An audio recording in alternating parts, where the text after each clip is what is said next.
ਵਾਹਿਗੁਰੂ ਜੀ ਕਾ ਖਾਲਸਾ ਵਾਹਿਗੁਰੂ ਜੀ ਕੀ ਫਤਿਹ। ਪਿਆਰੇ ਦਰਸ਼ਕੋ, ਸਿੱਖ ਚੈਨਲ ਦੀ ਟੀਮ ਇਸ ਵਕਤ ਪਹੁੰਚੀ ਹੈ ਮੈਲਬੌਰਨ, ਆਸਟ੍ਰੇਲੀਆ ਦੇ ਸ਼ਹਿਰ, ਜੋ ਕਿ ਮੈਲਬੌਰਨ ਬਹੁਤ ਹੀ ਮਸ਼ਹੂਰ ਹੈ ਅਤੇ ਬੜੀ ਤਰੱਕੀ ਕੀਤੀ ਹੈ ਇਸ ਸ਼ਹਿਰ ਨੇ, ਖਾਸ ਕਰਕੇ ਜਦੋਂ ਦੇ ਸਟੂਡੈਂਟ ਵੀਜ਼ੇ ਲੱਗਣੇ ਸ਼ੁਰੂ ਹੋ ਗਏ ਹਨ ਅਤੇ ਸ਼ਹਿਰ ਦੇ ਵਿੱਚ ਵੀ ਬੜੀਆਂ ਰੌਣਕਾਂ ਲੱਗੀਆਂ ਹਨ।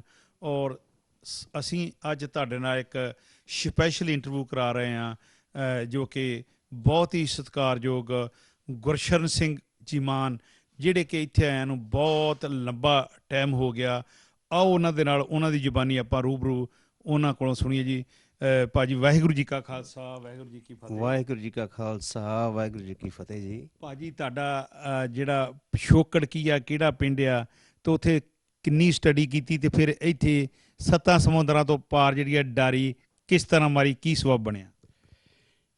ਸਾਡਾ ਜੱਦੀ ਪਿੰਡ ਕੋਹਾਲੀ ਬਟਾਲੇ ਦੇ ਕੋਲ ਆ ਜੀ। ਬਟਾਲੇ ਤੋਂ ਸ੍ਰੀ ਹਰਗੋਬਿੰਦਪੁਰ ਨੂੰ ਜਾਂਦੇ ਆ ਸੜਕ ਦੇ ਉੱਤੇ, ਪਰ ਅੱਜ ਕੱਲ੍ਹ ਸਾਡੀ ਰਿਹਾਇਸ਼ ਬਟਾਲੇ ਸ਼ਹਿਰ ਵਿੱਚ ਆ। ਅਤੇ ਮੈਨੂੰ ਲਗਭਗ ਇੱਥੇ 40 ਸਾਲ ਹੋ ਗਏ ਨੇ। ਮੈਂ ਉੱਥੇ ਪੜ੍ਹਾਈ ਲਿਖਾਈ ਤੋਂ ਬਾਅਦ ਬੈਚਲਰ ਆਫ ਆਰਟਸ ਅਤੇ DPEd ਕੀਤੀ ਸੀ। ਉਹਦੇ ਨਾਲ ਫਿਰ ਕੋਚਿੰਗ ਦਾ ਐਥਲੈਟਿਕ ਕੋਚ ਵੀ ਰਿਹਾ ਮੈਂ ਉੱਥੇ।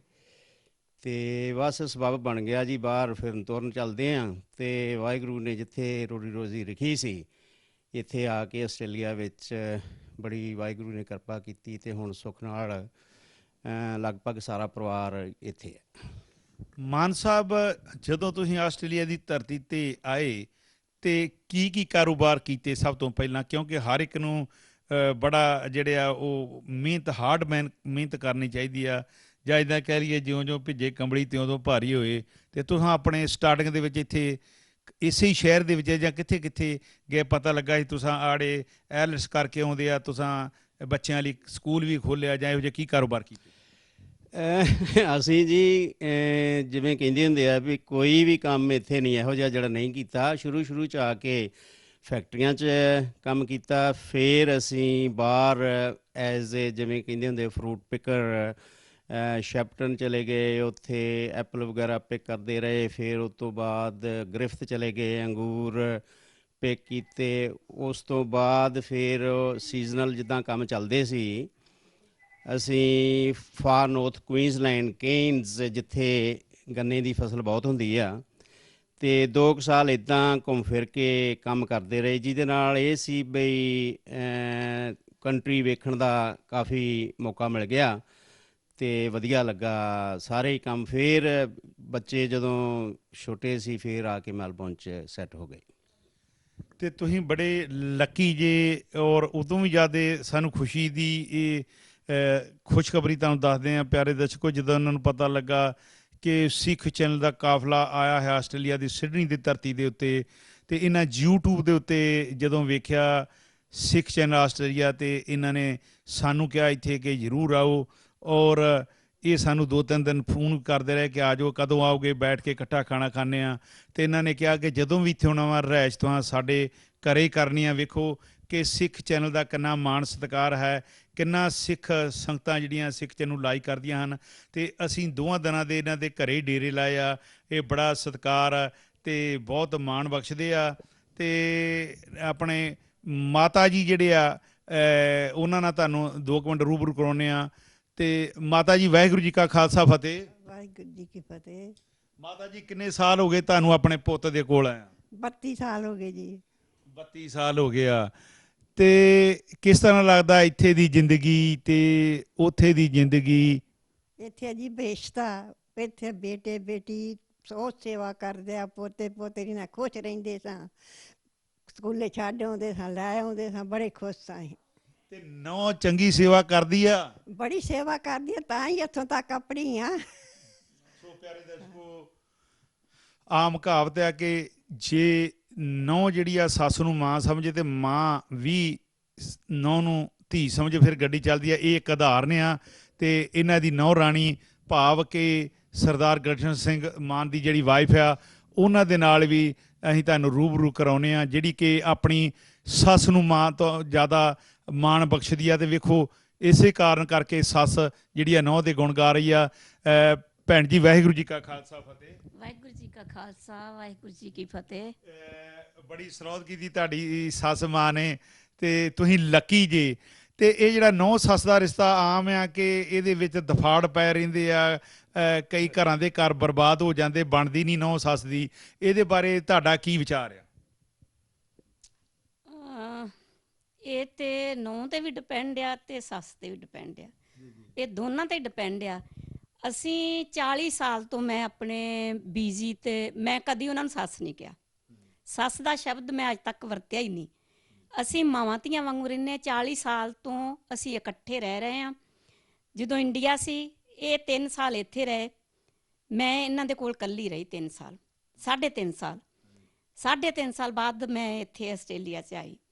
ਅਸੀਂ ਕਦੀ ਵੀ ਅੱਜ ਤੱਕ ਕਦੀ ਉੱਚੀ ਆਵਾਜ਼ 'ਚ ਵੀ ਇੱਕ ਦੂਜੇ ਨੂੰ ਨਹੀਂ ਬੋਲੇ ਤੇ ਮੈਂ ਇਹਨਾਂ ਨੂੰ ਮਾਂ ਤੋਂ ਵੱਧ ਦਰਜਾ ਦਿੱਤਾ ਹੈ।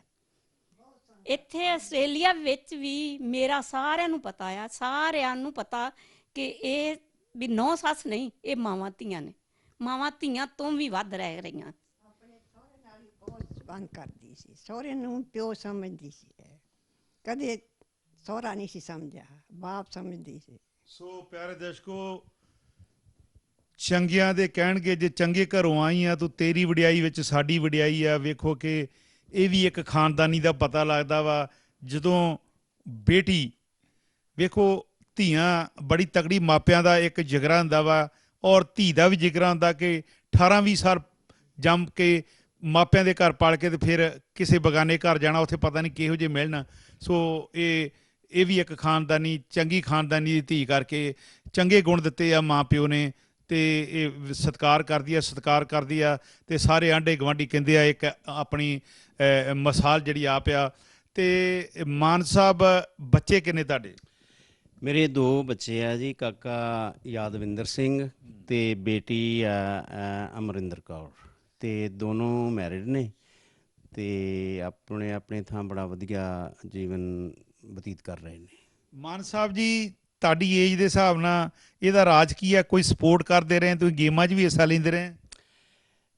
ਜਿਵੇਂ ਮੈਂ ਦੱਸਿਆ ਵੀ ਸ਼ੁਰੂ ਤੋਂ ਹੀ ਖੇਡਣ ਭੱਜਣ ਦਾ ਸ਼ੌਂਕ ਸੀ, ਇਸੇ ਕਰਕੇ ਹੀ DPEd ਮੈਂ ਉੱਥੇ ਕੀਤੀ ਸੀ ਤੇ ਇੱਥੇ ਆ ਕੇ ਵੀ ਖੇਡਦੇ ਖੂਡਦੇ ਰਹੇ ਹਾਂ ਤੇ ਅਜੇ ਵੀ ਸ਼ੌਂਕ ਆ ਵੀ ਆਪਣੇ ਆਪ ਦਾ ਧਿਆਨ ਰੱਖੀਦਾ ਆ। ਜਿਮ ਵਗੈਰਾ ਜਾਂ ਤੁਰਨ ਫਿਰਨ ਚਲੇ ਜਾਈਦਾ ਆ ਤੇ ਖਾਣ ਪੀਣ ਦਾ ਵੀ ਥੋੜ੍ਹਾ ਧਿਆਨ ਰੱਖੀਦਾ। ਇਸ ਕਰਕੇ ਕੋਸ਼ਿਸ਼ ਕਰੀਦੀ ਆ ਵੀ ਫਿਜ਼ੀਕਲੀ ਫਿਟ ਰਿਹਾ ਜਾਵੇ। ਸੋ ਪਿਆਰੇ ਦੱਸੋ, ਸਿਆਣੇ ਕਹਿੰਦੇ ਆ ਕਿ ਜੇ ਜਾਨ ਆ ਤੇ ਜਹਾਨ ਆ, ਸਭ ਤੋਂ ਵੱਡੀ ਚੀਜ਼ ਆ ਤੰਦਰੁਸਤੀ। ਸੋ ਦੁਖੀਏ ਦੇ ਭਾਣੇ ਸਭ ਦੁਖੀ ਆ। ਸੋ ਜਦੋਂ ਬੰਦਾ ਦੁਖੀ, ਉਹਨੂੰ ਸਾਰੀ ਦੁਨੀਆ ਹੀ ਜਿਹੜੀ ਆ ਦੁਖੀ ਲੱਗਦੀ ਆ। ਇਹਨਾਂ ਦੀ ਕਿਰਪਾ ਵਾ, ਬੜਾ ਪਰਮੇਸ਼ਰ ਨੇ ਜਿਹੜਾ ਸੁੱਖ ਬਖਸ਼ਿਆ। ਤੇ ਤੁਹਾਡਾ ਇੱਕ ਬੇਟਾ ਇੱਕ ਬੇਟੀ ਆ, ਤੇ ਇਹ ਜਿਹੜਾ ਲਾਗੇ ਬੈਠਾ ਹੈ ਤੁਹਾਡਾ ਪੋਤਰਾ? ਇਹ ਜੀ ਮੇਰਾ ਪੋਤਰਾ ਆ, ਮੇਰਾ ਸਭ ਕੁਛ ਆ। ਇਹ ਮੇਰਾ ਫੇਵਰੇਟ ਬੋਏ ਆ।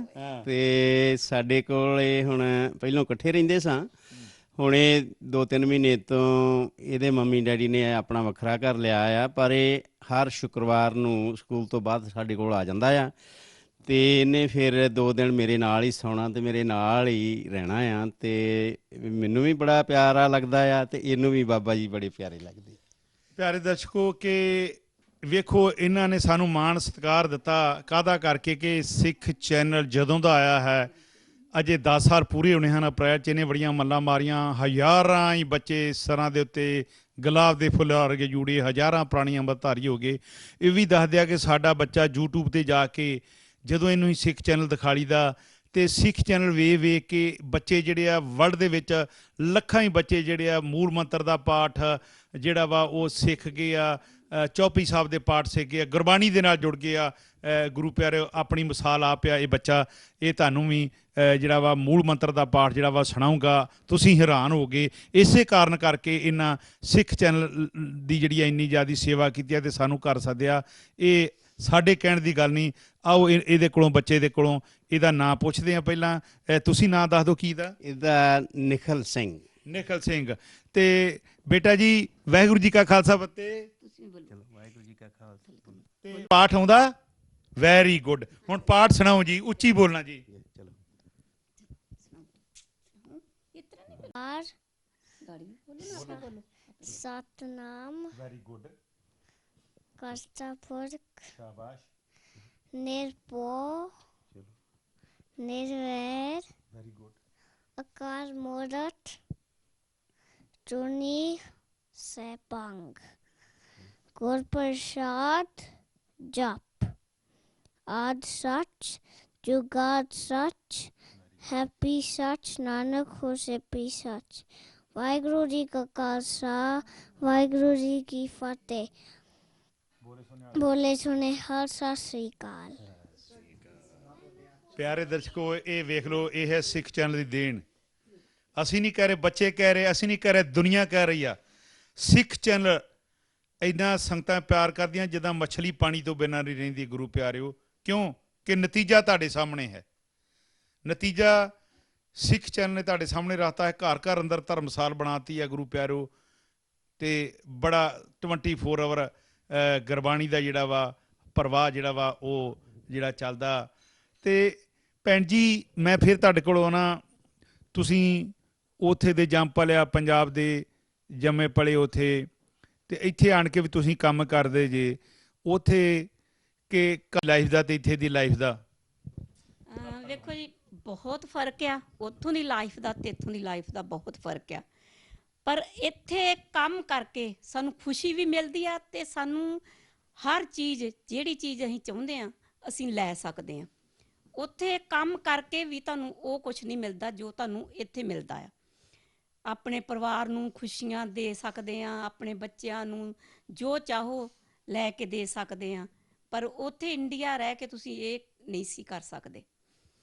ਤੇ ਤੁਸੀਂ ਬਹੁਤ ਸੁਲਝੇ ਆ। ਤੁਹਾਡੇ ਪਰਿਵਾਰ 'ਚ ਤੁਹਾਡੇ ਜਿਹੜੇ ਆ ਡੈਡੀ ਜਾਂ ਉਹ ਕੋਈ ਸਰਵਿਸ ਕਰਦੇ ਸੀ? ਹਾਂਜੀ, ਮੇਰੇ ਡੈਡੀ ਟੀਚਰ ਸੀਗੇ। ਹਾਂਜੀ, ਤੇ ਟੀਚਰ ਸੀਗੇ, ਤੇ ਵੇਖੋ ਉਹਨਾਂ ਦੀ ਬਦੌਲਤ ਤੁਸੀਂ ਪੜ੍ਹ ਲਿਖ ਕੇ ਤੁਸੀਂ ਇੱਥੇ ਆ ਗਏ। ਕਿਉਂਕਿ ਪੜ੍ਹਾਈ ਇੱਕ ਤੀਸਰੀ ਆਖਿਆ। ਪਿਆਰੇ ਦਰਸ਼ਕੋ, ਇਹ ਕੋਈ ਜ਼ਰੂਰੀ ਨਹੀਂ ਕਿ ਧੀ ਧਿਆਣੀ ਪੜ੍ਹੀ ਹੋਵੇ ਤੇ ਕਿ ਸਹੁਰੇ ਘਰ ਜਾ ਕੇ ਨੌਕਰੀ ਕਰਨੀ ਆ। ਮੈਂ ਬੜੇ ਘਰੀ ਜਾਂਦਾ ਰਿਹਾ ਇੰਡੀਆ 'ਚ। ਇੱਕ ਬੇਟੀ ਡਾਕਟਰੀ ਦਾ ਕਰਦੀ ਸੀ, ਤੇ ਮੈਂ ਉਹਨਾਂ ਦੇ ਚਲ ਗਿਆ ਸਹੁਰੇ। ਮੈਂ ਕਿਹਾ ਡਾਕਟਰ ਲੱਗੀ ਸੀ, ਤੁਸੀਂ ਹਟਾ ਲਈ ਆ। ਉਹ ਕਹਿੰਦੇ ਆ ਜਗਤਾਰ ਸਿੰਘ ਜੀ, ਸਾਨੂੰ ਮਾਇਆ ਦੀ ਲੋੜ ਨਹੀਂ ਗਈ, ਪਰ ਸਾਡਾ ਫਿਊਚਰ ਸਮਝ ਗਿਆ, ਸਾਡੀ ਨਸਲ ਜਿਹੜੀ ਆ ਉਹ ਤਰੱਕੀ ਕਰੂਗੀ। ਜਿਹੜੇ ਇਹਨਾਂ ਦੇ ਬੱਚੇ ਹੋਣਗੇ ਆਟੋਮੈਟਿਕਲੀ ਪੜ੍ਹਨਗੇ ਤੇ ਹੋਰ ਵੱਡੀਆਂ ਜੋਬਾਂ 'ਤੇ ਲੱਗਣਗੇ। ਸੋ ਪੜ੍ਹਾਈ ਤੀਸਰੀ ਆਖਿਆ ਹੈ। ਜ਼ਰੂਰ ਆਪਾਂ ਨੂੰ ਆਪਣੇ ਬੱਚਿਆਂ ਨੂੰ ਜਿਹੜਾ ਵਾ ਉਹ ਪੜ੍ਹਾਈ 'ਚ ਹੀ ਲਾਉਣਾ ਚਾਹੀਦਾ। ਤੇ ਗੁਰਮਤਿ ਵਿਦਿਆਲ ਵੀ ਜਿਸ ਤਰ੍ਹਾਂ ਬੱਚਾ ਚਲੋ ਸਿੱਖ ਗਿਆ, ਰੰਗ ਲਾਗਤ ਲਾਗਤ ਲਾਗਤ, ਹੁਣ ਇਹ ਮੂਲ ਮੰਤਰ ਦਾ ਪਾਠ ਸੁਣਾਇਆ ਵਾ, ਤੇ ਵੇਖੋ ਸਿਰ ਢੱਕ ਕੇ ਤੇ ਜਕਾਰੇ ਵੀ ਛੱਡਿਆ। ਤੇ ਆਉਣ ਵਾਲੇ ਸਮੇਂ ਦੇ ਵਿੱਚ ਪਤਾ ਨਹੀਂ ਪਰਮੇਸ਼ਰ ਨੇ ਇਹਦੇ ਕੋਲ ਕਿਹੜੀ ਸੇਵਾ ਲੈ ਲੈਣੀ ਹੈ। ਬਹੁਤਾ ਆਪਾਂ ਟੀਕਾ ਟਿੱਪਣੀਆਂ ਨਾ ਕਰਿਆ ਕਰੀਏ। ਜੇ ਆਪਾਂ ਹਿਸਾਬ ਲਾਈਏ ਜਿੰਦੇ ਦਾ ਸੁੱਖੇ ਦਾ, ਜਿੰਦਾ ਵੀ ਪਹਿਲਾਂ ਮੋਨਾ ਸੀ। ਬੜੇ ਬੜੇ ਯੋਧੇ ਜਿਹੜੇ ਉਹ ਪਹਿਲਾਂ ਇੱਦਾਂ ਸੀਗੇ, ਜਦੋਂ ਗੁਰੂ ਨੇ ਸੇਵਾ ਲੈਣੀ ਹੋਵੇ ਪਤਾ ਨਹੀਂ ਕਦੋਂ ਤੇ ਕਿਹੜੇ ਟਾਈਮ ਗੁਰੂ ਸੇਵਾ ਲੈ ਲੈਂਦਾ ਵਾ। ਸੋ ਵੱਧ ਤੋਂ ਵੱਧ ਆਪਾਂ ਬਾਣੀ ਨਾਲ ਜੁੜਨਾ, ਬਾਣੀ ਨੇ ਆਪਣਾ ਰੰਗ ਜਿਹੜਾ ਦਿਖਾਲਣਾ ਹੀ ਆ। ਤੇ ਜਦੋਂ ਤੁਸੀਂ ਇੱਥੇ ਆਏ ਸੀ ਅੱਜ ਤੋਂ 40 ਸਾਲ ਪਹਿਲਾਂ, ਇੱਥੇ ਕਿੰਨੀਆਂ ਕੁ ਸੰਗਤਾਂ ਪੰਜਾਬੀ ਰਹਿੰਦੇ ਸੀ? ਉਹਨਾਂ ਦਿਨਾਂ 'ਚ ਜੀ ਜੇ ਤੁਸੀਂ ਸਾਰਾ ਮੈਲਬੌਰਨ ਵੀ ਸਾਰੀ ਦਿਹਾੜੀ ਘੁੰਮੋ ਤਾਂ ਕੋਈ ਵੀ ਪੱਗ ਵਾਲਾ ਤੁਹਾਨੂੰ ਨਹੀਂ ਸੀ ਨਜ਼ਰ ਆਉਂਦਾ। ਅਤੇ ਪੰਜਾਬੀ ਬਹੁਤ ਘੱਟ ਸਨ। ਅਤੇ ਇਹ ਤਾਂ ਹੁਣ ਪਿਛਲੇ ਕੁਝ ਸਾਲਾਂ ਤੋਂ ਜਦੋਂ ਜੇ ਸਟੂਡੈਂਟ ਵੀਰ ਭੈਣਾਂ ਆਉਣੇ ਸ਼ੁਰੂ ਹੋਏ, ਅਤੇ ਉਦੋਂ ਤੋਂ ਵਾਹਿਗੁਰੂ ਦੀ ਕਿਰਪਾ ਨਾਲ ਬੜੀ ਰੌਣਕ ਲੱਗੀ ਹੈ। ਅਤੇ ਹੁਣ ਤਾਂ ਮਤਲਬ ਕਹਿ ਲਓ ਵੀ ਗੁਰਦੁਆਰੇ ਹੀ 8-10 ਗੁਰਦੁਆਰੇ ਨੇ ਮੈਲਬੌਰਨ 'ਚ, ਅਤੇ ਹਰ ਗੁਰਦੁਆਰੇ ਵਿੱਚ ਬੜੀ ਵਾਹਿਗੁਰੂ ਦੀ ਕਿਰਪਾ ਨਾਲ ਆਵਾਜਾਈ ਲੱਗੀ ਰਹਿੰਦੀ ਹੈ। ਅਤੇ ਬਹੁਤ ਸੋਹਣਾ ਅਤੇ ਵਧੀਆ ਕੰਮਕਾਰ ਕਰ ਰਹੇ ਨੇ ਸਾਰੇ ਪੰਜਾਬੀ ਇੱਥੇ ਹੁਣ।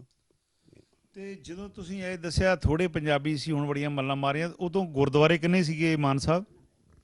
ਜਦੋਂ ਅਸੀਂ ਜੀ ਆਏ ਹਾਂ ਉਦੋਂ ਤਾਂ ਅਸਲ ਵਿੱਚ ਇੱਥੇ ਕੋਈ ਵੀ ਗੁਰਦੁਆਰਾ ਨਹੀਂ ਸੀ। ਉਦੋਂ ਵੀਕਲੀ ਬੇਸ 'ਤੇ ਕਿਸੇ ਹਾਲ ਵਿੱਚ ਜਾਂ ਕਿਸੇ ਸਕੂਲ ਦੇ ਕਮਰੇ ਦੇ ਵਿੱਚ ਜਾ ਕੇ ਘਰੋਂ ਹੀ ਲੰਗਰ ਬਣਾ ਕੇ ਲੈ ਕੇ ਜਾਣਾ, ਅਤੇ ਘਰੋਂ ਹੀ ਢੋਲਕੀਆਂ ਛੈਣੇ ਲੈ ਕੇ ਅਤੇ ਉੱਥੇ ਕੀਰਤਨ ਕਰਨਾ, ਅਤੇ ਸੁਖਮਨੀ ਸਾਹਿਬ ਦਾ, ਜਪਜੀ ਸਾਹਿਬ ਦਾ ਪਾਠ ਕਰਨਾ। ਅਤੇ ਫਿਰ ਹੌਲੀ ਹੌਲੀ ਸੰਗਤਾਂ ਦੇ ਉਪਰਾਲੇ ਨਾਲ ਛੋਟੀ ਜਗ੍ਹਾ ਲਈ, ਉਹਦੇ ਵਿੱਚ ਛੋਟਾ ਗੁਰਦੁਆਰਾ ਬਣਾਇਆ। ਫਿਰ ਜਿਵੇਂ ਜਿਵੇਂ ਸਿੱਖ ਸੰਗਤਾਂ ਦੀ ਗਿਣਤੀ ਵੱਧਦੀ ਗਈ, ਅਤੇ ਗੁਰੂ ਮਹਾਰਾਜ ਦੀ ਕਿਰਪਾ ਨਾਲ ਜਿਵੇਂ ਆਪਣੇ ਧਰਮ ਵਿੱਚ ਦੱਸਦੇ ਨੇ ਦਸਵੰਧ ਕੱਢਣਾ ਚਾਹੀਦਾ ਆ। ਸਾਰੀਆਂ ਸੰਗਤਾਂ ਨੇ ਬੜੇ ਪੁਰਜ਼ੋਰ ਯਤਨਾਂ ਦੇ ਨਾਲ ਇਹ ਕੋਸ਼ਿਸ਼ ਕੀਤੀ ਤੇ ਹੁਣ ਸੁੱਖ ਨਾਲ ਬੜੇ ਬੜੇ ਸੋਹਣੇ ਗੁਰੂ ਮਹਾਰਾਜ ਦੇ ਘਰ ਇੱਥੇ ਬਣੇ ਹੋਏ ਨੇ। ਸੋ ਪਿਆਰੇ ਦਰਸ਼ਕੋ, ਕਿ ਵੇਖੋ ਗੁਰੂ ਨਾਨਕ ਨੇ ਕਿਹੋ ਜਿਹੀ ਕੌਮ ਬਣਾ ਦਿੱਤੀ ਆ ਕਿ ਜਿੱਥੇ ਵੀ ਜਾਂਦੇ ਆ 7 ਸਮੁੰਦਰਾਂ ਤੋਂ ਪਾਰ ਪਹਿਲਾਂ ਗੁਰੂ ਘਰ ਬਣਾਉਂਦੇ ਆ, ਫਿਰ ਗੁਰੂ ਨਾਨਕ ਜੋ ਮੰਗੇ ਠਾਕਰ ਆਪਣੇ ਤੇ ਸੋਈ ਸੋਈ ਦੇ ਵਿੱਚ ਝੋਲੀਆਂ ਭਰ ਦਿੰਦਾ। ਇੱਥੇ ਗੱਲ ਯਾਦ ਆ ਗਈ ਆ ਨੇਪਾਲ ਦੇ ਗੁਰਦੁਆਰੇ ਦੀ, ਜਦੋਂ ਸਿੱਖ ਚਲਦੀਆਂ ਟੀਮਾਂ ਉੱਥੇ ਗਈਆਂ, ਉਹਨਾਂ ਦੇ ਘਰਾਂ ਦੀ ਡਾਕੂਮੈਂਟਰੀ ਬਣਾ ਕੇ ਤੁਹਾਨੂੰ ਦਿਖਾਲੀ, ਤੇ ਸਰਦਾਰ ਦਵਿੰਦਰ ਸਿੰਘ ਬੱਲ ਤੇ ਸਾਡੀ ਸਿੱਖ ਚਲਦੀ ਟੀਮ ਨੇ ਸਲਾਹ ਕੀਤੀ ਕਿ ਇਹਨਾਂ ਦੇ ਘਰ ਬਣਾ ਦਈਏ। 200 ਸਾਲ ਤੋਂ ਉੱਤੇ ਰਹਿੰਦੇ ਸੀ ਮਹਾਰਾਣੀ ਜਿੰਦਾ ਦੇ ਟਾਈਮ ਤੇ। ਕੋਈ ਉੱਥੇ ਰਾਗੀ, ਕੋਈ ਢਾਡੀ, ਕੋਈ ਕਥਾਕਾਰ, ਕੋਈ ਕੀਰਤਨੀਆ, ਕੋਈ ਵੀ ਉੱਥੇ ਨਹੀਂ ਪਹੁੰਚਿਆ। ਜੇ ਉੱਥੇ ਪਹੁੰਚਿਆ ਤੇ ਸਿੱਖ ਚੈਨਲ ਪਹੁੰਚਿਆ। ਸੋ ਗੁਰੂ ਪਿਆਰਿਓ, ਜਦੋਂ ਉੱਥੇ ਸਿੱਖ ਚੈਨਲ ਪਹੁੰਚਿਆ, ਉਹਨਾਂ ਨੂੰ ਕਿਹਾ ਤੁਹਾਡੇ ਘਰ ਬਣਾ ਦਿੰਦੇ ਆ। ਸਾਰੇ ਪਿੰਡ ਨਾਲ ਮੀਟਿੰਗ ਹੋਈ, ਉਹ ਕਹਿੰਦੇ ਨਹੀਂ ਸਿੱਖ ਚੈਨਲ ਸਾਨੂੰ ਘਰ ਨਹੀਂ ਚਾਹੀਦੇ। ਮੈਂ ਬੜਾ ਹੈਰਾਨ ਹੋ ਗਿਆ। ਨੇਪਾਲ ਦੀ ਗੱਲ, ਮੈਂ ਉੱਥੇ ਸੀ। ਮੈਂ ਕਿਹਾ ਕੀ ਚਾਹੀਦਾ? ਉਹਦੇ ਗੁਰੂ ਘਰ ਚਾਹੀਦਾ। ਸੋ 500 ਮੀਲ ਉਹਨਾਂ ਨੂੰ ਜਾਣਾ ਪੈਂਦਾ ਹੈ ਕਾਠਮੰਡੂ। ਵਰਲਡ ਵਿੱਚ ਵਸਦੀ ਹੋ ਸਕਤੋ ਮੈਂ ਤੁਹਾਡਾ ਹੱਥ ਜੋੜ ਕੇ ਧੰਨਵਾਦ ਕਰਦਾ। ਜਿਹੜੀ ਵੀ ਸਟੇਜ ਤੇ ਦਾਸ ਗਿਆ ਜਾ ਕੇ ਸੱਚਾਈ ਦੱਸੀ ਕਿ 200 ਸਾਲ ਤੋਂ ਸਿੱਖ ਰਹਿ ਰਿਹਾ, ਉਹਨਾਂ ਦੀ ਕਹਿੰਦੇ ਸਾਰ ਨਹੀਂ ਤੁਸਾਂ ਮਾਇਆ ਦਿੱਤੀ। ਅੱਜ ਉੱਥੇ ਅਲੀਸ਼ਾਨ ਗੁਰਦੁਆਰਾ 120 ਫੁੱਟ ਦਾ ਨਿਸ਼ਾਨ ਸਾਹਿਬ ਝੂਲ ਰਿਹਾ, ਉੱਥੇ ਲੰਗਰ ਜਿਹੜੇ ਆ ਉਹ ਚੱਲ ਰਹੇ ਆ। ਔਰ ਇਹ ਤੁਹਾਨੂੰ ਮੈਂ ਦੱਸ ਦੇਵਾਂ, ਆਪਾਂ ਸੁਣਦੇ ਹੁੰਦੇ ਹਾਂ ਮਾਨ ਸਾਹਿਬ ਕਿ ਪਹਿਲਾਂ ਪੰਜਾਬ ਦੇ ਵਿੱਚ ਘਰ ਕੱਚੇ ਹੁੰਦੇ ਸੀ, ਸਿੱਖੀ ਪੱਕੇ ਹੁੰਦੀ ਸੀ। ਅੱਜ ਵੀ ਨੇਪਾਲ ਦੇ ਵਿੱਚ ਘਰ ਕੱਚੇ ਆ ਤੇ ਸਿੱਖੀ ਪੱਕੀ ਆ। ਉਹਦੀ ਇਹ ਕਾਰਨ ਆ ਕਿ 200 ਸਾਲ ਬੀਤ ਜਾਣ ਦੇ ਬਾਵਜੂਦ ਕਥਾਕਾਰ ਕੀਤਿਆਂ ਚਾਹੇ ਨਹੀਂ ਪਹੁੰਚਿਆ। ਬੱਚੇ ਤੋਂ ਲੈ ਕੇ ਬਜ਼ੁਰਗ ਤਾਈਂ ਕਿਸੇ ਨੇ ਕੇਸਾਂ ਦੀ ਬੇਅਦਬੀ ਨਹੀਂ ਕਰਾਈ, ਕੇਸ ਨਹੀਂ ਕਤਲ ਕਰਾਏ। ਇਸੇ ਕਾਰਨ ਕਰਕੇ ਆਨੇ ਆ ਕਿ ਉਹ ਗਰੀਬ ਦਾ ਮੂੰਹ ਗੁਰੂ ਦੀ ਗੋਲ, ਕੇ ਉੱਥੇ ਸਹਿਜ ਪਾਠ, ਉੱਥੇ ਅਖੰਡ ਪਾਠ ਸਾਹਿਬ ਕਰਾਓ। ਹੁਣੇ ਹੀ ਥੋੜ੍ਹੇ ਦਿਨ ਹੋਏ ਆ ਉੱਥੇ ਆਪਣੇ ਸੁਖਮਨੀ ਸਾਹਿਬ ਦੇ ਪਾਠਾਂ ਦੇ ਪ੍ਰਵਾਹ ਚੱਲੇ ਤੇ ਬੜੀਆਂ ਰੌਣਕਾਂ ਲੱਗੀਆਂ। ਤੇ ਵਰਲਡ ਵਿੱਚ ਵਸਦੀਆਂ ਜਿਹੜੀਆਂ ਸੰਗਤਾਂ ਨੂੰ ਉੱਥੇ ਦੇ ਜਿਹੜੇ ਆ ਗਰੀਬ ਦਾ ਮੂੰਹ ਗੁਰੂ ਦੀ ਗੋਲ ਕਿਹਾ, ਉਹ ਤੁਹਾਨੂੰ ਅਸੀਸਾਂ ਦੇ ਰਹੇ ਆ। ਸੋ ਹੋਰ ਜਿਸ ਤਰ੍ਹਾਂ ਬੀਬੀ ਜੀ, ਹੋਰ ਤੁਸੀਂ ਕੀ ਕਹਿਣਾ ਚਾਹੋਗੇ? ਸਿੱਖ ਚੈਨਲ ਵੇਖਦੇ ਹੁੰਦੇ ਜੇ? ਹਾਂਜੀ, ਵੇਖੀਦਾ ਜੇ। ਕਿਸ ਤਰ੍ਹਾਂ ਲੱਗਦਾ ਸਿੱਖ ਚੈਨਲ? ਬਹੁਤ ਸੋਹਣਾ ਲੱਗਦਾ, ਠੰਡ ਪੈ ਜਾਂਦੀ ਆ। ਸ਼ੁਕਰ ਕਰੀਦਾ ਰੱਬ ਦੇ ਕਾਰਨ। ਵੇਖੋ ਗੁਰੂ ਪਿਆਰਿਓ, ਮਾਂ ਅਸੀਸਾਂ ਦੇ ਰਹੀ ਆ ਸਿੱਖ ਚੈਨਲ ਨੂੰ, ਕਿ ਸਿੱਖ ਚੈਨਲ ਉਹ ਚੈਨਲ ਹੈ ਜਿਹਨੇ ਦੁਨੀਆ ਨੂੰ ਇੱਕ ਗੁਰੂ ਪਿਆਰਿਓ ਨੱਚਣ ਟੱਪਣ ਨਾਲੋਂ ਮੋੜ ਕੇ ਤੇ ਇੱਧਰ ਲਾਤਾ। ਕਿਉਂਕਿ ਜਦੋਂ ਕਿਸੇ ਦਾ ਦਿਨ ਤਿਉਹਾਰ ਹੁੰਦਾ, ਜਨਮ ਦਿਨ ਹੁੰਦਾ, ਜਾਣਾ ਕਹਿਣਾ, ਮਾਵਾਂ ਨੇ ਕਹਿਣਾ ਪੁੱਤ ਤੇਰਾ ਮਾਮਾ ਆਏ, ਤੇਰਾ ਚਾਚਾ ਆਏ, ਤਾਇਆ ਆਏ, ਨੱਚ ਕੇ ਵਿਖਾਲ, ਡਿਸਕੋ ਡਾਂਸ ਕਰਕੇ ਵਿਖਾਲ। ਹੁਣ ਉਹੀ ਬੱਚੇ, ਉਹੀ ਮਾਵਾਂ, ਉਹੀ ਚਾਚੇ ਤਾਏ ਜਦੋਂ ਜਾਂਦੇ ਜਨਮ ਦਿਨ ਤੇ ਕਹਿੰਦੀਆਂ ਮਾਵਾਂ ਪੁੱਤ ਤੇਰਾ ਮਾਮਾ ਆਏ, ਤੇਰਾ ਚਾਚਾ ਤਾਇਆ, ਮੂਲ ਮੰਤਰ ਦਾ ਪਾਠ ਪੜ੍ਹ ਕੇ ਸੁਣਾ, ਚੌਪੀ ਸਾਹਿਬ ਦਾ ਪਾਠ ਪੜ੍ਹ ਕੇ ਸੁਣਾ, 10 ਗੁਰੂਆਂ ਦੇ ਨਾਂ ਸੁਣਾ, 5 ਪਿਆਰਿਆਂ ਦੇ ਨਾਂ ਸੁਣਾ। ਜਿੰਦੀ ਜਾਗਦੀ ਮਿਸਾਲ ਆ। ਵੇਖੋ ਬੱਚਾ ਤੁਹਾਡੇ ਲਾਗੇ ਆ। ਇਹ ਗੁਰੂ ਪਿਆਰਿਓ, ਇਹ ਸਿੱਖ ਚੈਨਲ ਦਾ ਚਮਤਕਾਰ ਨਹੀਂ ਤੇ ਹੋਰ ਕੀ ਆ। ਹੋਰ ਅਖੀਰ ਦੇ ਵਿੱਚ ਮਾਨ ਸਾਹਿਬ ਜੀ, ਤੁਸੀਂ ਕੀ ਕਹਿਣਾ ਚਾਹੋਗੇ? ਇਹ ਤੁਹਾਡਾ ਬਹੁਤ ਜੀ ਸ਼ੁਕਰਗੁਜ਼ਾਰ ਹਾਂ ਅਸੀਂ, ਜਿਹੜੇ ਤੁਸੀਂ ਇੱਥੇ ਆ ਕੇ ਤੇ ਇਹ ਸਾਡੇ ਕੋਲੋਂ ਜਾਣਕਾਰੀ ਲਈ ਹੈ। ਤੇ ਜਿਹੜਾ ਕੰਮ ਤੁਸੀਂ ਹਰ ਦੇਸ਼ਾਂ ਵਿੱਚ ਜਾ ਕੇ ਸਿੱਖ ਚੈਨਲ ਕਰ ਰਿਹਾ, ਬਹੁਤ ਸਲਾਹੁਣਯੋਗ ਆ। ਤੇ ਅਸੀਂ ਬੜੇ ਖੁਸ਼ ਹਾਂ ਤੁਹਾਡੇ ਪ੍ਰੋਗਰਾਮ ਵੇਖੀਦੇ ਆ। ਤੁਸੀਂ ਆਪਣੀ ਸਿੱਖ ਸੰਗਤਾਂ ਨੂੰ, ਸਿੱਖ ਪਰਿਵਾਰਾਂ ਨੂੰ ਦੁਨੀਆ ਤੱਕ ਪਹੁੰਚਾ ਰਹੇ ਹੋ, ਦੱਸ ਰਹੇ ਹੋ ਕਿ ਜਿੱਥੇ ਕਿਤੇ ਵੀ ਸਿੱਖ ਕੌਮ ਜਾਂਦੀ ਆ, ਆਪਣੇ ਝੰਡੇ ਗੁਰੂ ਮਹਾਰਾਜ ਦੀ ਕਿਰਪਾ ਨਾਲ ਬੜੇ ਬੁਲੰਦ ਕਰਦੀ ਆ। ਬੜੇ ਮਿਹਨਤੀ ਲੋਕ ਨੇ ਤੇ ਵਾਹਿਗੁਰੂ ਕਿਰਪਾ ਕਰੇ। ਇੱਕ ਜ਼ਰੂਰ ਮੈਂ ਕਹਾਂਗਾ ਭਈ ਹੱਕ ਹਲਾਲ ਦੀ ਕਮਾਈ ਆ ਜਿਹੜੀ, ਇਹਦੇ ਵਿੱਚ ਬੜੀ ਬਰਕਤ ਹੁੰਦੀ ਆ। ਸੱਚੇ ਪਾਤਸ਼ਾਹ ਹਰ ਕਿਸੇ ਨੂੰ ਇੱਦਾਂ ਦਾ ਮੌਕਾ ਦੇਵੇ ਜਿਹਦੇ ਨਾਲ ਉਹ ਆਪਣੇ ਪਰਿਵਾਰ ਤੇ ਆਪਣੇ ਦੇਸ਼ ਪ੍ਰਤੀ ਵਫਾਦਾਰ ਹੋ ਕੇ ਕੋਈ ਨਾ ਕੋਈ ਸੇਵਾ ਕਰਦਾ ਰਹੇ। ਸੋ ਤੁਹਾਡਾ ਧੰਨਵਾਦ ਭੈਣ ਜੀ। ਇਸ ਵਕਤ ਤੁਹਾਨੂੰ ਸਿੱਖ ਚੈਨਲ ਦੀ ਅੱਖ ਦੇ ਨਾਲ ਪੂਰੇ ਵਰਲਡ ਦੇ ਵਿੱਚ ਵੇਖਿਆ ਜਾ ਰਿਹਾ। ਸੱਸ ਨਹੁੰ ਦਾ ਰਿਸ਼ਤਾ, ਨੂੰਹ ਸੱਸ ਦਾ ਰਿਸ਼ਤਾ, ਲੱਖਾਂ ਹੀ ਕਰੋੜਾਂ ਹੀ ਧੀਆਂ ਭੈਣਾਂ ਤੁਹਾਨੂੰ ਵੇਖ ਰਹੀਆਂ। ਕੀ ਸਾਡੀਆਂ ਧੀਆਂ ਨੂੰ ਵੀ ਤੇ ਕੀ ਮੈਸੇਜ ਦੇਣਾ ਚਾਹੋਗੇ? ਆਪਣੀ ਸੱਸ ਦੇ ਨਾਲ ਕਿਹੋ ਜਿਹਾ ਵਿਹਾਰ ਕਰਨਾ ਚਾਹੀਦਾ? ਮੈਂ ਆਪਣੀਆਂ ਭੈਣਾਂ ਨੂੰ ਇਹੋ ਹੀ ਕਹੂੰਗੀ ਕਿ ਸ਼ਾਦੀ ਤੋਂ ਬਾਅਦ ਜਦੋਂ ਤੁਸੀਂ ਆਪਣੇ ਸਹੁਰੇ ਘਰ ਆ ਜਾਓ, ਆਪਣਾ ਮਾਂ ਪਿਓ ਭੁੱਲ ਕੇ ਉਸ ਮਾਂ ਪਿਓ ਨਾਲ ਜੁੜ ਜਾਓ, ਉਹਨਾਂ ਦੀ ਸੇਵਾ ਕਰੋ ਤੇ ਉਹਨਾਂ ਕੋਲ ਇੰਨਾ ਕੁ ਪਿਆਰ ਲਓ ਕਿ ਗਾਂ ਤੁਹਾਡੇ ਬੱਚੇ ਵੀ ਇਹ ਸਿੱਖਣ ਤੁਹਾਡੇ ਕੋਲੋਂ। ਤੇ ਬਹੁਤ ਵਧੀਆ ਆ ਕਿ ਮੇਰੀਆਂ ਭੈਣਾਂ ਜੇ ਮੇਰੇ ਵਾਂਗੂ ਚੱਲਣਗੀਆਂ ਤੇ ਕਦੀ ਸੱਸ ਦਾ ਲਫ਼ਜ਼ ਜਿਹੜਾ ਉਹ ਖਤਮ ਹੀ ਹੋ ਜਾਊਗਾ। ਵੀ ਰੱਖਿਆ ਇਦਾਂ ਹੀ ਰੱਖਿਆ। ਸੋ ਹੁਣ ਆਉਨੇ ਆ ਮਾਤਾ ਜੀ ਵੱਲ। ਮਾਤਾ ਜੀ ਵੇਖੋ ਕਿ ਤੁਹਾਡੀ ਨੂੰਹ ਨੇ, ਤੁਸੀਂ ਕਰਮਾਂ ਵਾਲੇ ਜੇ, ਔਰ ਤੁਹਾਡੀ ਨੂੰਹ ਨੇ ਇੱਕ ਵਰਲਡ ਵੇਖ ਰਿਹਾ, ਦੁਨੀਆ ਦੀਆਂ ਧੀਆਂ ਨੂੰ ਸੁਨੇਹਾ ਦੇਤਾ।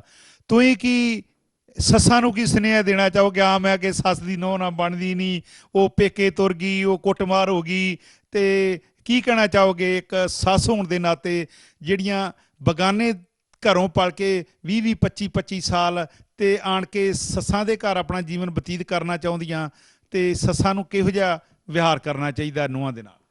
ਮੈਂ ਜੀ ਚਾਹਾਂਗੀ ਕਿ ਜਿਸ ਤਰ੍ਹਾਂ ਮੇਰੇ ਨੂੰਹ ਪੁੱਤ ਨੇ ਮੇਰੇ ਸਰਦਾਰ ਨੂੰ ਸਾਂਭਿਆ, ਮੈਨੂੰ ਸਾਂਭਿਆ, ਇਸ ਤਰ੍ਹਾਂ ਹਰ ਧੀਆਂ ਸਾਂਭਣ। ਆਪਣੀਆਂ ਧੀਆਂ ਤੇ ਦੂਜੇ ਘਰ ਜਾਂਦੀਆਂ, ਇਹ ਆਪਣੀਆਂ ਧੀਆਂ ਬਣ ਜਾਂਦੀਆਂ।